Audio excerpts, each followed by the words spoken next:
Caleb Williams, USC quarterback, says it's a game time decision as to whether he's entering the draft. Kind of mixing his metaphors there a little bit, but the point is he claims he's going to run it all the way up until the end. Now, his camp has been at least willing to test the waters when it relates to his options. And I fully support that.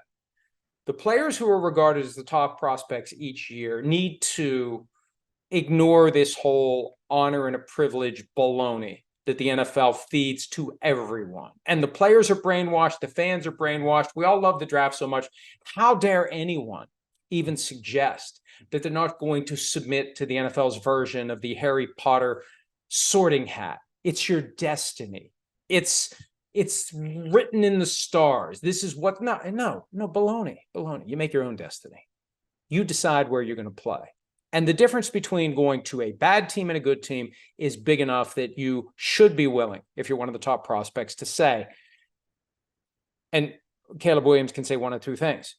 I'm going to go back to USC. And he could end up being the first guy ever to skip a bowl game and then come back and play the next year. That could happen, depending upon how the season shakes out and who will have the first overall pick in the draft. He could do that, or he could just say, you know what? I'm going to be going through this next year too.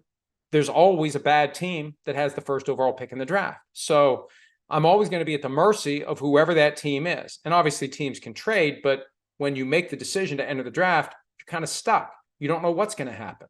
The better play is to say, I know who has the first overall pick, and I will never sign a contract with them. John Elway did it in 1983. Eli Manning did it in 2004. And Bo Jackson kind of did it in 1986. He didn't want to play football. Specifically, he didn't want to play for the Buccaneers. He said so. He said, don't draft me, and they did. A year later, their rights expired, and the Raiders took a 7th round, I believe, flyer on Bo Jackson, and they had a guy who helped them win until that freak injury that caused hip surgery that ended his football career and eventually his baseball career. So I fully support any effort by Caleb Williams to push back against the draft industrial complex. Look at Bryce Young right now. Bryce Young versus CJ Stroud. Now, nobody expected Stroud to be this good, but Stroud's in a situation where his skill set, his ability, the players around him, the blockers he has at his disposal, it's working. Bryce Young, it's not working, and maybe it's not because of him, but he gets branded a bust, and that stays with him. And look at how quarterbacks get such limited time nowadays to make it work in the NFL. And if they don't, it's on to your second chance. If you get one, you're a backup for several years. You got to wait for an opportunity.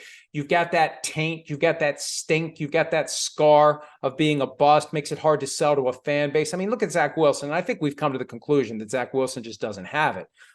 But maybe he would have had it if he would have been in a place where he gets nurtured better right out of the gates. And he's brought along more slowly, and he builds his confidence. And maybe he sits. Maybe some of these guys do need to sit. And my position has always been, if you think a guy that you're using a top 5 pick on needs to sit, then draft somebody who you think doesn't need to sit. Very few teams have the luxury of saying, we're going to use a top pick on a player, and he's not going to play at all this year. The Chiefs pulled it off with Patrick Mahomes because they had a perennial playoff team. They had a team that they knew could get to a certain level, but they had come to the conclusion Alex Smith couldn't get them to a higher level. So they'd give it one more year with Smith. They resisted the temptation to flip to Patrick Mahomes because the offense kind of sputtered halfway through the 2017 season.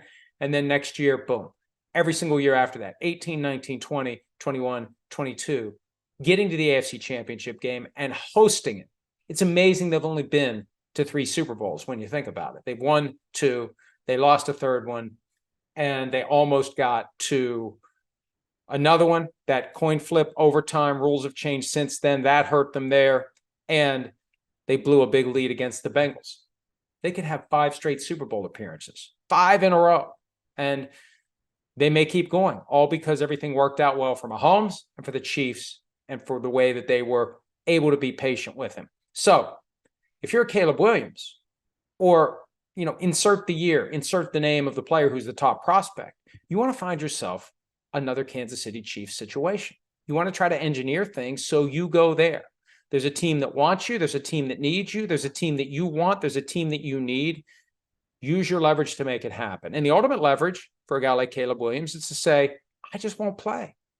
draft me, I'll sit out the whole year and I'll re-enter the draft pool next year. And next year, maybe they'll take me seriously. Now, the ultimate nuclear option for a player coming in who doesn't like where he's drafted the first year or the second year is to sit out 2 full years. Then you become an undrafted free agent the next year, and you can pick your team.